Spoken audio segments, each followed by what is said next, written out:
Bonjour et merci d'avoir écouté la vidéo française de COVID-19 dans 19 minutes avec Shihopser et Abilité. Il y aura 6 présentatrices pendant cette vidéo. Ici, il y a les matières que on va présenter dans la vidéo. Les links pour les sujets spécifiquement dans la description de vidéo. Si vous voulez passer quelques sections, vous pouvez. Alors, qu'est-ce que le COVID-19 et pourquoi on devra se soucier? Corona veut dire le coron et cet mot représente les apparences du virus. Le haut du virus ressemble à une couronne. Le coronavirus avec une C capitale veut dire la famille du coronavirus. Certains d'entre eux provoquent des maladies entre les espaces humains. Par exemple, la rhume et les maladies respiratoires. D'autres ont des effets sur les animaux et ils se transmettent à l'homme. Maintenant, on parle de nouveau virus. Il s'appelle novel coronavirus. Le virus est différent parce que personne ne le voit avant 2019. Le 11 février, le OMS a annoncé COVID-19 comme nom officiel de la maladie à l'origine de l'épidémie de nouveau coronavirus de 2019. Identifié pour la première fois à Wuhan en Chine, le CO représente corona, le VI représente virus, le D représente disease qui veut dire maladie et le 19 représente 2019. Ensuite, on parle de la situation courante. On va donner les courbes, les graphiques et les statistiques de COVID-19 et les effets. À la fin du mois de juin, le OMS a déclaré qu'elle considérait les États-Unis comme le nouvel épicentre de pandémie. Le programme de tests améliorés sont la raison pour l'augmentation de cas dans quelques pays. Dans les autres pays, le virus vient d'arriver. Début avril, le nombre de morts a placé les États-Unis en haut de l'Italie et au premier rang mondial pour le nombre de personnes tuées par le virus. À la fin du mois de juin, plus de 1 820 200 gens ont testé positif pour le virus et plus de 105 000 gens sont morts. Aux États-Unis, le taux de croissance s'est stabilisé, mais les experts estiment que les cas sont encore sous-estimés et craignent que des réouvertures prématurées dans certains États ne conduisent à de nouveaux foyers. Des concerts, défilés et matchs de baseball sont annulés. Les demandes de chômage ont grimpé en flèche. Certains gouverneurs ont imposé des exigences de quarantaine aux Américains qui traversent les frontières de l'État. Et même si les États rouvrent, les responsables ont averti que le virus reste probablement une menace persistante. Le nombre de cas change chaque jour. Nous fournissons des ressources fiables pour vous de vérifier au lieu d'inclure des statistiques temporaires dans cette vidéo. Vous pourrez trouver l'information des cas dans votre pays, dans votre État et peut-être dans votre ville ou comté. Tout d'abord, CDC. Il donnera un résumé hebdomadaire des statistiques, des rapports de mortalité et même quelques provisions à l'aide de modèles mathématiques. Ensuite, vous devez toujours être informé des informations communiquées par vos services de santé de l'État ou du territoire. Assurez-vous de consulter leur site web car ils donneront des informations sur les centres de tests, les données démographiques et des informations plus utiles. Quels sont les symptômes les plus communs de COVID-19? Selon le CDC, n'importe qui peut avoir des symptômes légers à graves, mais les personnes plus âgées et les personnes qui ont des conditions médicales sont à risque plus élevé. Les symptômes peuvent apparaître 2 à 14 jours après l'exposition au virus. Il y a donc une possibilité que vous êtes contracté avec COVID-19 mais n'a pas montré de symptômes. Les symptômes comprennent fièvre ou frisson, toux, essoufflement ou difficulté à respirer, fatigue, douleurs musculaires ou corporelles, maux de tête, nouvelles pertes de goût ou d'odeur, maux de gorge, congestion ou écoulement nasal, nausées ou vomissements et diarrhée. Si vous voyez quelqu'un montrant des signes d'avertissement d'urgence, consulter immédiatement des soins médicaux d'urgence. Les symptômes d'urgence comprennent des difficultés respiratoires, des douleurs ou des pressions persistantes dans la poitrine, une nouvelle confusion, l'incapacité de se réveiller ou de rester éveillé, et les lèvres ou le visage bleuâtre. Cette liste n'a pas tous les symptômes possibles. S'il vous plaît, appelez votre fournisseur de soins médicaux pour tous les autres symptômes. Gardez à l'esprit, bien que les fournitures de tests soient en augmentation, il peut encore être difficile de trouver un endroit pour se faire tester. Il existe deux types de tests disponibles pour COVID-19, les tests viraux et les tests d'anticorps. Un test viral vous indique si vous avez une infection actuelle et un test d'anticorps vous indique si vous avez une infection précédente. Pour élaborer sur le test d'anticorps plus, il ne peut pas être en mesure de montrer si vous avez une infection actuelle car il peut prendre 1 à 2 semaines après l'infection pour faire des anticorps. Présentement, nous ne savons pas si des anticorps contre le virus peuvent protéger quelqu'un d'être infecté par le virus à nouveau ou combien de temps cette protection pourrait durer. Pour les résultats des tests viraux, si vous êtes testé positif, commencez à prendre des mesures pour s'auto-quarantainer et vous isoler.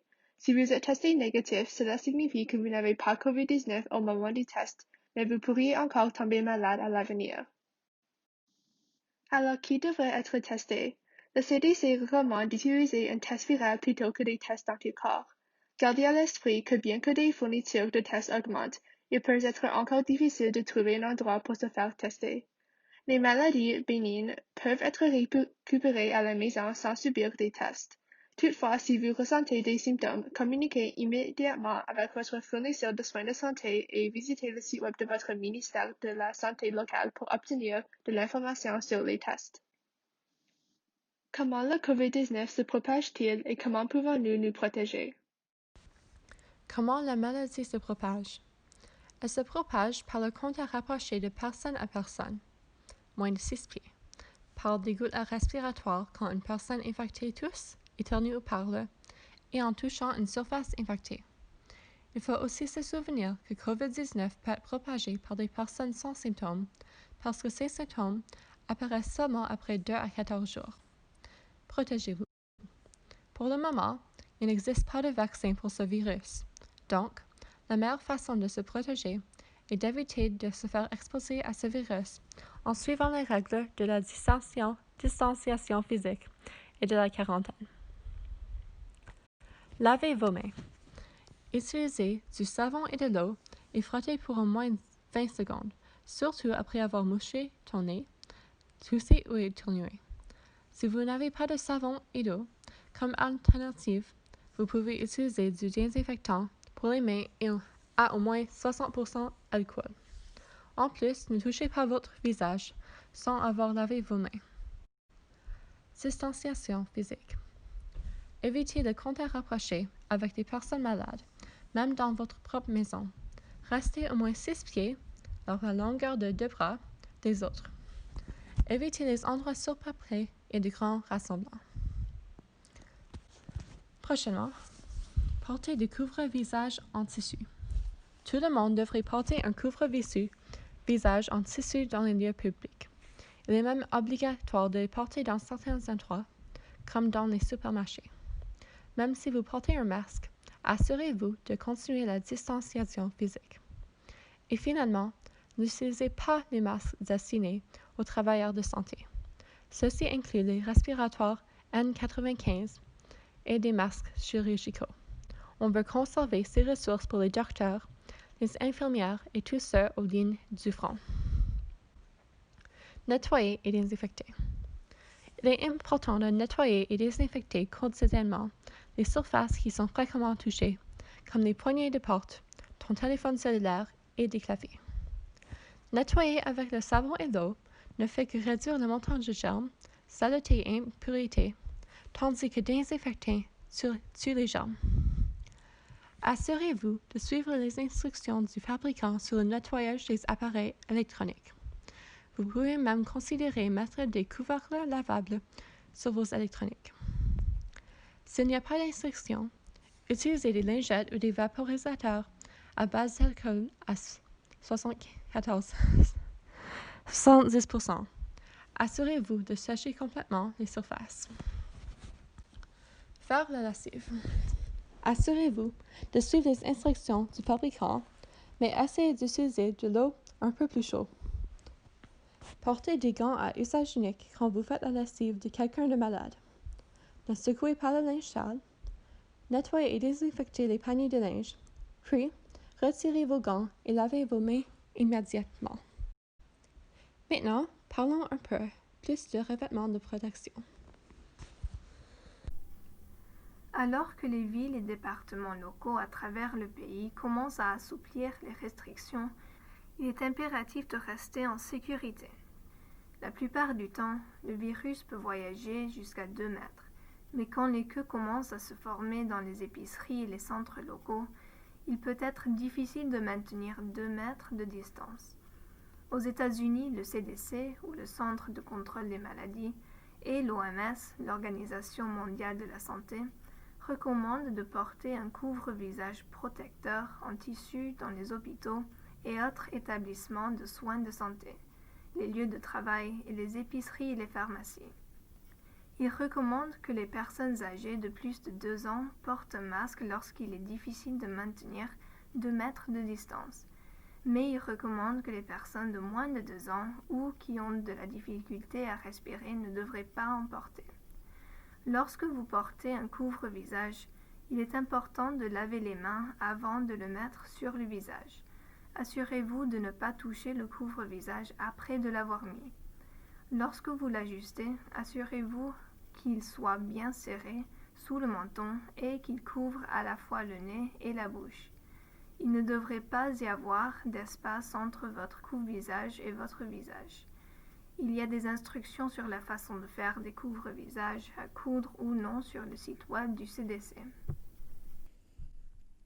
Voici un tutoriel sur la façon de faire un masque sans couture par le CDC. Les seuls matériaux nécessaires sont un bandana et 2 élastiques ou des élastiques à cheveux. Que devez-vous faire si vous tombez malade? Si vous êtes malade, l'étape la plus importante est de rester à la maison à moins que vous n'ayez des soins médicaux. Il est important d'éviter les lieux publics pour protéger les autres personnes de la collectivité. La plupart des personnes atteintes de maladies bénignes peuvent souvent récupérer à la maison. Lorsque vous restez à la maison, vous devriez également vous séparer des autres personnes dans la maison en restant dans une pièce spécifique afin de protéger d'autres personnes dans votre communauté. Prenez soin de vous aussi. Restez hydraté et reposez-vous beaucoup. Les médicaments en vente libre, comme l'acétaminophène, peuvent vous aider. Restez en contact avec votre médecin et appelez si vous avez besoin de soins médicaux. Évitez les transports en commun tels que le covoiturage et les taxis. Cela empêche la propagation du COVID-19 dans la communauté. Si les symptômes s'aggravent, veuillez consulter immédiatement un médecin d'urgence. Que pourriez-vous faire en tant qu'aide-soignant si quelqu'un dans votre famille est malade? Tout d'abord, le CDC recommande que vous gardiez une chambre et une salle de bain séparées pour la personne. Portez des gants jetables si vous nettoyez leur pièce et ne nettoyez que lorsque nécessaire, par exemple si la pièce est sale. Si vous avez besoin de partager une salle de bain dans votre famille, la personne malade devrait nettoyer et désinfecter la salle de bain après l'avoir utilisée. Après cela, l'aide-soignant ou d'autres membres de la famille doivent attendre le plus longtemps possible avant de nettoyer et de désinfecter. Maintenant, parlons de nourriture et de déchets. La personne malade doit manger dans une pièce séparée, car elle ouvrira la bouche lorsqu'elle mangera, et des gouttelettes pourraient être projetées sur la nourriture, ce qui augmenterait les chances que d'autres personnes tombent malades. Lorsque vous lavez la vaisselle et les ustensiles d'une personne malade, portez des gants jetables et lavez-les avec du savon et de l'eau chaude. Ou bien vous pouvez juste tous les mettre dans un lave-vaisselle. Si possible, dédiez une poche poubelle à la personne malade. Utilisez des gants jetables lorsque vous retirez les sacs à ordures, les manipulez et éliminez les déchets. Lavez-vous les mains juste après. Il y a beaucoup de choses qui se passent en ce moment, et c'est normal de se sentir stressé. Dans les prochaines sections, nous allons parler de stratégies pour s'en sortir. L'isolement prolongé peut causer une détresse extrême chez la plupart des gens. Heureusement, il existe plusieurs façons de faire face au stress et à la déprime. Les personnes en quarantaine devraient essayer de prendre des pauses de l'actualité. La surcharge d'informations peut être extrêmement préoccupante pour les individus. Prendre soin de sa santé physique peut également avoir un impact positif sur la santé mentale. Assurez-vous de prendre le temps pour méditer, vous étirer, pratiquer la conscience de soi, manger des aliments sains, faites de l'exercice régulièrement, dormez bien et évitez les drogues et l'alcool. Si vous travaillez de la maison, gardez votre vie personnelle et professionnelle séparée autant que possible. Garder un espace bureau séparé du reste de votre maison vous aidera à moins stresser. Enfin, assurez-vous de rester en contact avec vos amis et votre famille. Si vous souffrez des troubles préexistants de santé mentale, assurez-vous de surveiller les symptômes nouveaux ou qui s'aggravent. Et alors, après tout cela, parlons des personnes qui ont besoin de précautions supplémentaires. Tout le monde doit être prudent en ce qui concerne le COVID-19. Cependant, certaines personnes ont besoin de précautions supplémentaires. Ce sont des personnes qui ont de graves problèmes de santé, qui vivent dans une maison de retraite ou un établissement de soins prolongés ou qui ont plus de 65 ans. Les personnes qui entrent dans une ou plusieurs de ces catégories peuvent être les plus vulnérables à une forme grave de COVID-19. Ces conditions médicales comprennent la maladie pulmonaire chronique ou l'asthme modéré ou sévère, la maladie cardiaque grave, l'immunodéprimé, l'obésité sévère, le diabète, l'insuffisance rénale chronique en dialyse ou la maladie du foie. Les adultes de 65 ans et plus courent un risque élevé de contracter des formes graves de COVID-19. Aux États-Unis, 8 décès sur 10 ont été signalés chez des adultes de 65 ans ou plus. C'est 80% des décès de COVID-19. Le tableau montre le pourcentage estimé des adultes confirmés de COVID-19 aux États-Unis et la répartition des adultes de 65 à 84 ans et des adultes de plus de 85 ans selon les hospitalisations, l'admission aux soins intensifs et les décès. Que faites-vous de vos animaux de compagnie et vos animaux? Bien que cela soit rare, certains coronavirus peuvent infecter les animaux, ce qui pourrait être transmis à l'homme. C'est ce qui serait à l'origine de l'épidémie de COVID-19. La première infection ayant été liée à un marché d'animaux vivants en Chine. Aux États-Unis, le premier cas où un animal a été testé positif au coronavirus était un tigre qui montrait des symptômes de maladie respiratoire dans un zoo à New York. Les responsables de la santé publique pensent que ces tigres sont tombés malades après avoir été exposés à un employé du zoo qui a été infecté par le coronavirus. L'enquête est en cours. Il y a quelques précautions à prendre. Gardez les chats à l'intérieur si possible et ne les laissez pas errer librement à l'extérieur. Promenez les chiens en laisse à au moins 2 mètres des uns des autres. Évitez les endroits où un grand nombre de personnes se ressemblent. Ne mettez pas de masque ou de tissu qui recouvre le visage de vos animaux, cela pourrait leur nuire. Ne pas nettoyer ou laver votre animal de compagnie avec des désinfectants chimiques, de l'alcool, du peroxyde d'hydrogène ou tout autre produit non destiné aux animaux. C'est parce qu'il n'y a aucune preuve qui affirme que le virus peut se propager par la peau, la fourrure ou par les poils de votre animal. Parlez à votre vétérinaire si votre animal tombe malade ou si vous avez des soucis concernant la santé de votre animal. Si vous êtes malade, demandez à un autre membre de votre famille de s'occuper des animaux de compagnie. Essayez d'éviter tout contact avec vos animaux. Si ce n'est pas possible, utilisez un masque en tissu et lavez-vous les mains avant et après l'interaction avec votre animal. Si votre animal de compagnie est malade, gardez-le à la maison, sauf si vous cherchez des soins médicaux. Assurez-vous de rester en contact avec votre vétérinaire. Isolez votre animal des autres personnes et des animaux de la maison. Si possible, il est également préférable que votre animal reste dans une chambre de malade afin de réduire davantage les risques de propagation. Essayez d'éviter le plus possible le contact avec votre animal et utilisez des masques en tissu et des gants lorsque vous êtes près de votre animal infecté. Notez que c'est similaire que de prendre soin d'une personne infectée dans votre maison. Si vous prévoyez de voyager, veuillez écouter attentivement cette section. Les restrictions de voyage varient selon les pays. Il est donc important d'être informé des dernières directives données par l'État. Selon le CDC, les recommandations de voyage concernant le Covid-19 sont divisées en 3 niveaux. Les niveaux 1 et 2 correspondent à la propagation limitée et en continu du virus au sein d'une même communauté. Le niveau 3 indique, lui, la propagation continue généralisée avec ou sans restriction à l'entrée sur le sol américain. Cependant, nous devons tous savoir que chaque pays du globe est actuellement en zone 3. Le Covid-19 est extrêmement contagieux. C'est pourquoi vous devez limiter au maximum vos projets concernant les voyages. Le CDC recommande de reporter tous les voyages non essentiels dus à la pandémie du Covid-19. Des cas de Covid-19 et des morts liées ont été répertoriés dans les 50 États, et la situation est constamment en train d'évoluer. Parce que voyager augmente vos chances d'être infecté et de répandre l'épidémie, rappelez-vous toujours que rester chez soi est la meilleure des façons de vous protéger et de protéger les autres du virus. Voici quelques recommandations si vous n'avez pas d'autre choix que de voyager. Essayez de vous rappeler d'aller toujours jeter un coup d'œil aux consignes de prévention. Apportez assez de médicaments qu'ils puissent durer pendant l'intégralité du voyage au cas où vous tombiez malade.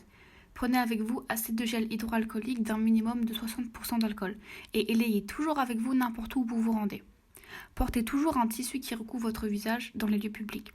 Préparez de la nourriture et de l'eau pour vos escapades. Surtout de la nourriture non périssable, longue conservation, au cas où les restaurants et les magasins sont fermés. Lorsque vous devez voyager, tenez compte des risques suivants qui favorisent l'obtention et la propagation du Covid-19, selon la façon dont vous voyagez. Les voyages en avion nécessitent de passer du temps dans les aéroports, ce qui peut vous mettre en contact étroit avec d'autres personnes et des surfaces fréquemment touchées. Il est également difficile de s'éloigner socialement en avion. Si vous voyagez en voiture, le fait de prendre des pauses pour manger ou pour aller aux toilettes en cours de route pourrait augmenter vos risques d'exposition. Les voyages en bus ou en train, quelle que soit leur durée, peuvent impliquer de s'asseoir ou de se tenir debout à moins de 1,80 m de distance des autres. Si vous venez de rentrer chez vous après un voyage international ou une croisière, vous devriez rester chez vous pendant 14 jours d'affilée. Le CDC recommande à toutes les personnes de différer leur voyage sur les bateaux de croisière car le risque de Covid y est très élevé. Pendant cette période de 14 jours, prenez les mesures suivantes. Tout d'abord, prenez votre température 2 fois par jour et surveillez les symptômes, en particulier la fièvre. Utilisez un carnet de température si nécessaire. Ensuite, restez à la maison et évitez tout contact avec les autres. N'allez pas au travail ou à l'école. Gardez vos distances avec les autres. S'il vous plaît, souvenez-vous que le confinement a été levé dans de nombreux endroits et le nombre de cas est de nouveau à la hausse. Qu'est-ce que vous pouvez faire actuellement pour aider dans cette situation ? Il existe de nombreuses façons d'apporter votre soutien dans le cadre de la pandémie du Covid-19. Même à l'époque de la distanciation sociale, nous pouvons encore établir des liens avec nos voisins et offrir un soutien à ceux qui en ont besoin. Faites des dons si vous le pouvez, que vous souteniez les campagnes de collecte de pays, que vous fassiez des dons aux banques alimentaires ou aux épiceries locales, quel que soit le montant de vos dons, cela fera toujours une différence. Soutenez également les petites entreprises en cette période peu orthodoxe. Les petites entreprises sont en proie à de véritables difficultés en ce moment et elles ont besoin de votre soutien. Commandez de la nourriture par l'intermédiaire d'un ramassage ou d'un drive-in. Soutenez-les autant. Connectez-vous avec ceux qui vous entourent. Envoyez des lettres aux travailleurs de la santé et dites-leur combien vous leur êtes reconnaissant. Rencontrez régulièrement vos amis et votre famille. Organisez une soirée Netflix et ayez une conversation avec votre famille. Collectez des fonds grâce à votre passion. Lancez une initiative de collecte de fonds pour soutenir les efforts de secours de Covid-19. Certaines personnes commencent des séances de tutorat, tandis que d'autres fabriquent des objets artisanaux pour les vendre. Vous pouvez également travailler avec les restaurants locaux pour distribuer des repas chauds aux sans-abri pendant la pandémie. Il y a beaucoup d'autres choses que vous pouvez faire pour aider. C'est votre travail de penser à quelque chose pour contribuer. Rappelez-vous que pour le moment, rester à l'écart est la meilleure façon d'être unis. Alors que de nombreuses entreprises rouvrent et le déconfinement prend fin, nous devons encore pratiquer la distanciation sociale afin d'atteindre nos objectifs à long terme. Il est temps pour nous de faire un sacrifice pendant que nous sommes encore dans la lutte contre la pandémie. Merci d'avoir visionné cette vidéo en espérant que celle-ci vous trouve en sécurité et en bonne santé.